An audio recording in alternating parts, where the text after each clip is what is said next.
ಹೋರಾಟ ಬೇಕೇ ಬೇಕು, ಬೇಕೇ ಬೇಕು. ಎಲ್ಲಿಯ ತನಕ ಹೋರಾಟ ಬೇಕೇ ಬೇಕು. ಯಾತಕ್ಕಾಗಿ ಹೋರಾಟ, ಎಲ್ಲಿಯ ತನಕ ಹೋರಾಟ, ಎಲ್ಲಿಯ ತನಕ ಹೋರಾಟ, ಯಾತಕ್ಕಾಗಿ ಹೋರಾಟ. ಹೌದು ಸ್ವಾಮಿ, ಯಾಕಪ್ಪ ಅಂದ್ರೆ ನಮಗೆ ನೇರ ವೇತನ ಮಾಡ್ತಾನೆ ಅಂತ ಮಾನ್ಯ ಮುಖ್ಯಮಂತ್ರಿಗಳು ಆಶ್ವಾಸನೆ ಕೊಟ್ಟಿದ್ರು. ಅವರು ಕೊಡದೇ ಇರೋದ್ರಿಂದ ಇವತ್ತಿನ ದಿವಸ ಎರಡನೇ ಸಾರಿ ಇದು. ನಾವು ಹೋದ ಸಾರಿ 2 ದಿವಸ ಮಾಡಿದ್ವಿ. ಈ ಸಾರಿ ನಮ್ಮ ಪೂರ ಇತ್ಯರ್ಥ ಆಗೋವರೆಗೂ ಹೋಗಬಾರದು ಅಂತ ಸತ್ಯಾಗ್ರಹ ಮಾಡ್ತಾ ಇದ್ದೇವೆ.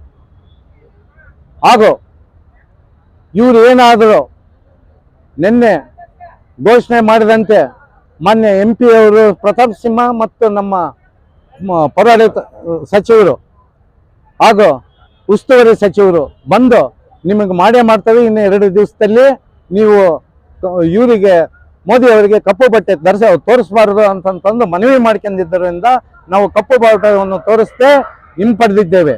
ಹಾಗೂ ಇಡೀ ಕರ್ನಾಟಕದಲ್ಲಿ ಇರ್ತಕ್ಕಂಥ 12,500 ಜನ ಇನ್ನೂ ಕೆಲಸಗಾರರಿಗೆ ನೇರ ವೇತನ ಕೇಳ್ತಾ ಇದ್ದೇವೆ, ನಾವು ಪರ್ಮನೆಂಟ್ ಕೇಳ್ತಾ ಇಲ್ಲ. ಆದ್ದರಿಂದ ದಯಮಾಡಿ ನೀವು ಇನ್ನು 45 ದಿವಸ ಚುನಾವಣೆಗೆ ಹೋಗೋದಕ್ಕೂ ಮುಂಚೆ ಅಂದರೆ ಇನ್ನು 3 ದಿವಸದೊಳಗಾಗಿ ನಮಗೆ ಘೋಷಣೆ ಮಾಡಿದರೆ ನಾವು ಹಿಂಪಡೆಯುತ್ತೇವೆ, ಇಲ್ಲದೆ ಹೋದರೆ ಮುಂದುವರಿಸ್ತೇವೆ.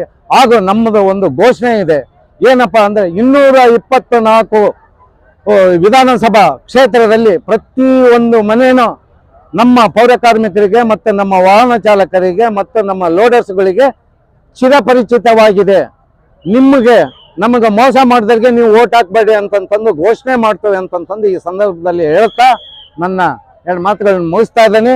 ಈ ಘೋಷಣೆಗೆ ನೀವು ಹೋಗಬೇಡಿ ಅಂತಂತಂದ್ರೆ ನಮಗೆ ನೇರ ನೇಮಕಾತಿ ಮಾಡಬಾರ್ದ್ರೆ ನಮಗೆ ನೇರ ವೇತನ ಕೊಡಿ ಅಂತಂದು ತಮ್ಮಲ್ಲಿ ಬೇಡ್ಕೊಳ್ತಾ ಇದ್ದೀವಿ.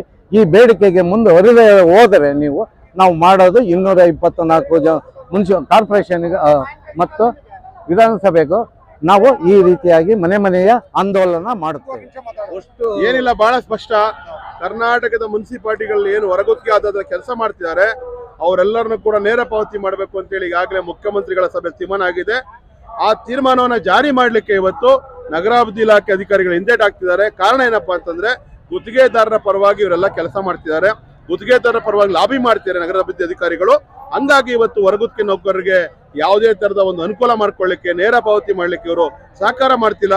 ಆ ಹಿನ್ನೆಲೆಯಲ್ಲಿ ಹೊರಗೆ ನೇರ ಪಾವತಿ ಘೋಷಣೆ ಆಗೋ ತನಕ ನಮ್ಮ ಹೋರಾಟ ಮುಂದುವರಿತಾರೆ ಅಂತ ಹೇಳಲಿಕ್ಕೆ ಇವತ್ತು ಇಲ್ಲಿ ಬಂದಿರಬೇಕು.